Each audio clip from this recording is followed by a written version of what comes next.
Happy Saturday, everybody. Guys, Smile Direct Club just filed bankruptcy. We're going to look at the implications here in Nashville, what that might mean. We're also going to hit some headlines that I think will impact the housing market. And of course, I've got a neighborhood raising caution flags again. We're going to go through a valuation approach that you can use no matter where you are to help protect yourself when you're buying.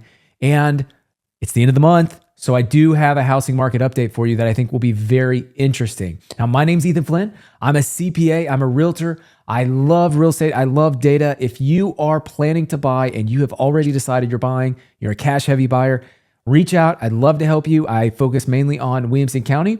Reach out. Let's talk. Now, if you're not cash-heavy, it's not that I don't want to help you. I just don't think it makes sense to buy unless you're paying cash or paying a lot of cash. And I'm actually going to show you why in this video. That's one of the valuations we're going to look at. I'm going to show you why it makes so much more sense to rent right now and really just pass on buying unless you just absolutely need to for some reason I can't think of, or you have a lot of cash. If you have cash, it does make more, it makes way more sense to buy. It's the whole negative leverage thing. I went through that in a previous video. But with that said, let's get into the data. First things first, Smile Direct Club files for bankruptcy. Now, two things I want to call out here. One is, based on articles I've read, there's 2,800 people that work for Smile Direct Club.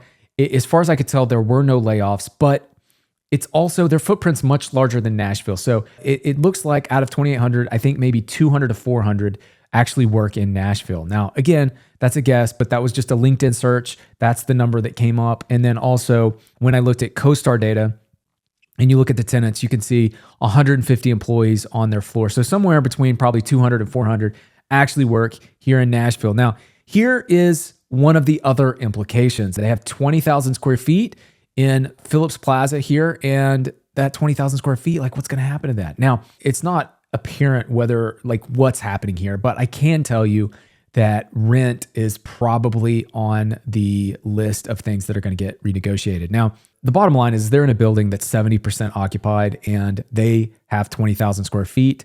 Guys, there's so many offices downtown that don't have more than 70% occupancy. This is a massive headwind to net operating income at a time when cap rates are going up. This is like a double whammy. It's really, really hurting the office market. So we could see we've got WeWork. They actually hadn't filed for bankruptcy yet, but they're renegotiating all their leases. You can see these headwinds are pounding these buildings one after the other. They're all going to be 70% or less occupied. And these are nice areas. These are nice buildings. I mean, some of them are a little dated, but it's not good. It's not good. Now, Ray Dalio says the U.S. is going into a debt crisis. Now, let me make the connection to the U.S. housing market. Now, the U.S. borrows at what should be the lowest rate of any entity in US dollars. After all, they can print the US dollar. So nobody should really be borrowing for less than the US. Now you say, well, Ethan, I can buy a car and get 0%. No, you get 0% because the manufacturer paid a bank for your interest. They actually paid your interest. You're not actually getting 0% interest. Somebody else is paying your interest. So why does this matter? Well, he says that the US debt levels surpassed $33 trillion, and that there's really a big concern on how they're able to pay this back. If we look at the US 10-year yield, we can see it has structurally changed to the upside. We are now at the highest level in 15 years. This is directly correlated with where mortgage rates are. And so we could see a structural change in the mortgage rate trend up. And that's a problem. This is why I'm emphasizing, be very careful. It really doesn't make a lot of sense. Do not plan on interest rates going down. They may go down, okay? Even in uptrends, mortgage rates do go down. But when they go down, it may be higher than when you locked in. So let's not pretend like mortgage rates are going to go down and you can refinance. I know I'm obsessed with that because life savings, guys. People put life savings in houses that end up dropping in value, that they can't refinance, and then they get in trouble. They either lose their job or something. There's going to be a lot of people that could end up upside down, okay? So I know I'm obsessing over this, but I really, really genuinely care, and I'm worried about people getting upside down in their houses. In case you're wondering what the experts have to say about this, this was the 2023 budget that the US government released last year, about 18 months ago. So the spring of last year, they thought that the 3-month treasury would be 0.9. It would skyrocket to 0.9. Guys, it's 5.5. Okay. And it would peak 10 years from now at 2.3. Let me remind you, it's 5.5 right now. Okay. The 10-year treasury, the interest rate on what the US government can borrow for 10 years, they forecasted 2.5. It would go up almost 20%. Okay. Again, it's at 4.6, almost double what they forecast in 2023. And where do they think it would peak? At 3.3. My point is they have no idea where interest rates are going. They have no idea. And the implications that the 10-year could be 4.6, 5.6, 6, whatever it is, we pay interest on that every year. $33 trillion will roll over into a much, much higher interest rate. That is a massive problem. Going back to that point that Ray Dalio was making, we're in a debt crisis. Now, of course, what does this have to do with you? You got to be careful. First of all, nobody knows where mortgage rates are going. Clearly, the experts aren't able to forecast this, not even close. So you need to don't act like an expert. You don't know where they're going either. You don't know if you'll be able to refinance or not. Don't assume rates are going down. You do not know. Here's a neighborhood in the Nations. I'm going to zoom out just a little bit so you can see. This is West Nashville. It's a very popular neighborhood. It's actually a neighborhood that's getting a lot of inventory right now. And we've got Sylvan Park down here. This is where a house hack was like right over here. But you can actually, which one is that? Okay, never mind. And you can see in West Nashville, here's the house we're looking at today. It's 3,700. This was someone that submitted this to me on Twitter. Thank you. And it was actually wild to see. Let's look at the price history really quick. Okay, this is a problem. So this entity, this business bought this for $750 in October of 22. Oh, they canceled it. Okay, so they listed it in October for $750. So I don't know what happened here. Which, by the way, guys, when you sell a house for what you bought it for, you're losing about 6 to 8%. It's not good. So this is already a bad sign. Now you can see they listed it for rent for $4,000 in June. I think that was high. They were aggressive, and unfortunately, I think they could have gotten $3,700, but it's too late now. Now it's almost October, and they're at $3,700. They're not able to rent it. Now, in the middle of them listing it, they decided to list it for sale. $799, $779, $769. Guys, let me just show you with this right here. Okay, so if we were to buy this for the last list price of $769, okay, our mortgage payment with 20% down, this is putting $153,000 down. I just can't believe this. Our mortgage payment would be $4,800 at 7.5% on a 30-year fixed. On a 30-year fixed. Okay, so $4,800. You could rent this for $3,700. If we look at the amortization, we can see our interest payment alone on this house would be $3,800 a month for the first year. For the first year, it would be $100 more than you could rent it. Now, that's not including property taxes, insurance, maintenance. I mean, guys, it is a no-brainer to rent right now. And believe me, it just doesn't make sense to buy if your interest expense is going to be higher than your rent rate. And you say, well, Ethan, I'm never going to rent it out.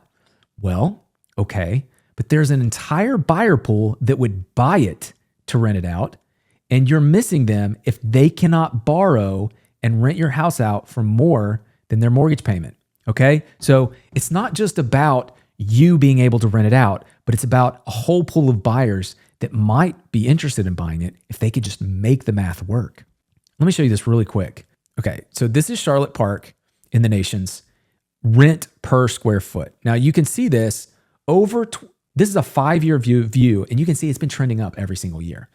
There's a really strong case for rent growth in the Nations, which makes this property attractive. And it doesn't look like it's dropping. Now, the one we were just looking at actually falls outside of this band at $1.50 per square foot, which means that they're below market on this and they can't rent it. Now, I will tell you, when you try to rent in October, you're going to have to be below market. And this is why I think the fall is really the best time to buy or rent, because it's off market. The seasonality, people have already gotten where they're going. If you can sign a lease in October, you've got a lot of opportunity.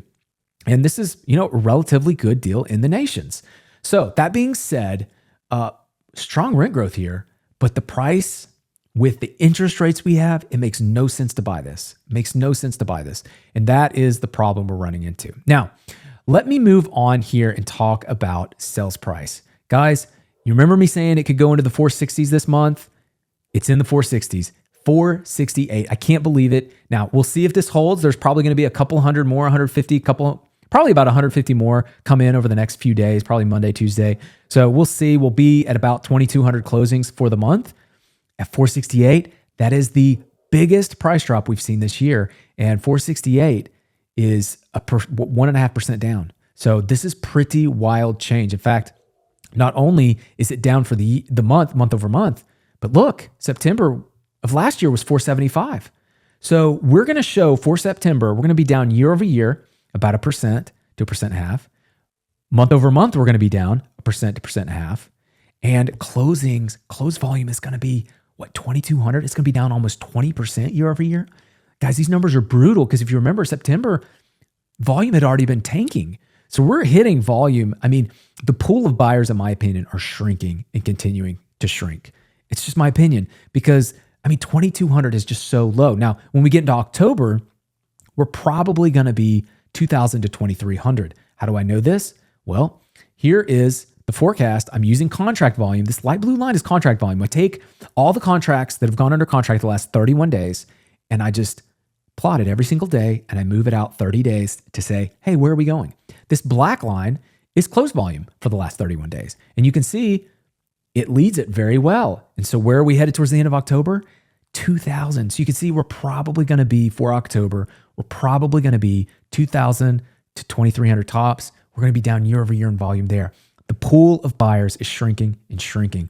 One last chart I do want to show you is this chart right here. Now, this light blue line is median sales price. And the median sales price actually, remember I said it was in the 460s? This is 31 days. September's only 30 days. So it's kind of not showing that last day of October, or the last day of August is why it's a little bit different here. But nonetheless, you can see 476 is where we're at under contract. And you can see this gap between the orange line, which is the median contract price, and the blue line, which is the median sales price. But again, I pushed it out 30 days so I can see where are we headed. You see strong correlation here. And so I suspect for October, prices are going to be either flat to slightly down. The only reason they would be down from here is because there's just more incentives on the ones that are under contract. In other words, the gap between what is listed and what is sold is larger. And so it is possible we could drop another percent because of that. But I think what's likely, we're at 468. We'll come in around 468, 470. For October, we'll come in 465 to 470. I suspect we'll be within that range, maybe 1% down. But nonetheless, that's soft. Those comps are coming in. It could lead to price drops in November. So we could see a continued move down starting in November. We'll keep a close eye on this. By the way, guys, if this is helpful, if you're enjoying this, if this actually gives you insight into what's happening into the Nashville market, please click like. It makes a big difference, and I do appreciate it. With that, our price at 468. I'll keep you posted. As soon as I know, I'll post it on the Substack. And as always, thanks for watching. I hope you guys have a great weekend, and I'll see you next Saturday.